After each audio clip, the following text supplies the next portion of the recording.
3D Sonic. It has one of the roughest track records in all of gaming.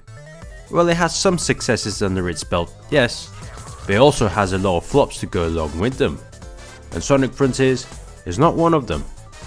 Surprisingly, the blue hedgehog plays quite well in an open world setting, although I don't think Sega knocked this one quite out of the park this time around, but nonetheless, it's certainly a step in the right direction, with the traversal and the combat being the stars of the game, in my opinion.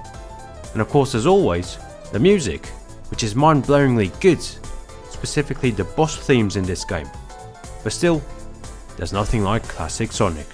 And that's why in this video, we're going to bring back some of Sonic's old foes, starting with the Neutron, which made its debut in the very first Sonic game in 1991. Now, the Neutrons were these lizard enemies that could camouflage themselves, but as you may remember, you had two types of them. You had the green ones, who would fire energy blasts at you, and then you had the blue ones, who would fly towards you. For a new version of the Neutron, we're going to combine these two features into one. But before we start designing our new Neutron, we have to take a look at the new enemy design in Sonic Frontiers, which looks like something straight out of a modern art museum rather than a Sonic game. The enemies in Sonic Frontiers are composed of very simple and abstract shapes, which perfectly reflects the change from robotic to cybernetic, given that the game takes place in a virtual world.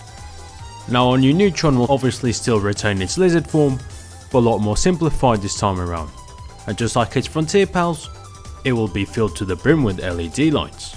Now, gameplay wise, our Neutron will be attacking you from a distance. While camouflaged, our Neutron will extend a sniper rifle from its mouth and snipe Sonic as best as it can. Your only warning being the laser pointer pointed at Sonic's head. To find our Neutron, you'll just have to follow the laser pointer back to its origin, while dodging long range energy blasts. And once you reach our Neutron, you won't have much time to defeat it, as it will attack you and try to jet away, making for a pretty good chase sequence. Now, for our next returning foe, we're going to have a fusion, because there's two of them. The two enemies in question being the Buggernaut and the Dragonfly. Now, why a fusion? Well, because Sonic Frontiers doesn't have many flying enemies, and unfortunately have to give myself a limited production time. So instead of having two separate enemies, we'll have two in one. So the Buggernaut first appeared in Sonic 3. While alone it might seem a bit underwhelming, its true strength relies in its numbers, since they usually travel in swarms, making them quite an annoying enemy to fight with. And just like any good hive, they need a queen, which is where the Dragonfly comes in. The Dragonfly first appeared in Sonic and Knuckles. Now, these guys were a bit tricky to defeat back in the day, since they had long spiked death traps constantly following them, and the only way to defeat them being to hit their heads while avoiding their spikes. Now, for the gameplay, I mashed these two elements together, making a good game of keep away. The only way to defeat the swarm is to kill its queen, but it won't be an easy task, since the swarm will defend the queen and attack you at the same time. Kinda like water bending, the water serves as the shield and also the weapon. You might try to eliminate the swarm first, get to the queen, but the queen will just shoot out more of those suckers, so you'll have to be quick once you take out most of the swarm. And even when you reach the queen, you'll have to watch out for her tail, since she will use it to defend herself, making this one quite the challenge. But not as challenging as our next and final contender, the Scor. Now, it first appeared in Sonic and Knuckles Studiopollis zone, and these guys were an absolute menace. They were these scorpion bots that had spiked balls at the end of their tails, which they would use to swing over their heads.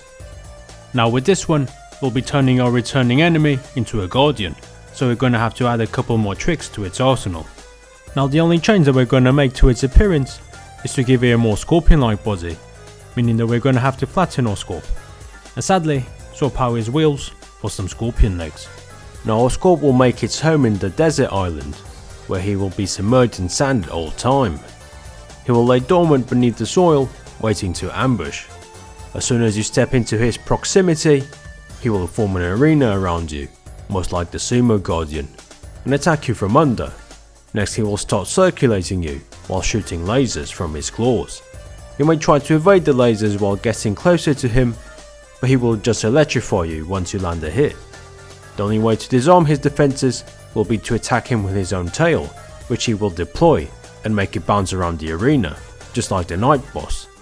And just like the Night Boss, you will have to parry his spiked tail back at him, although unlike the Night Boss, Scor will pull a Ganon on you and start playing ping pong back and forth, and only after you bet in a match of table tennis may you unleash all hell on it. Subscribe for more.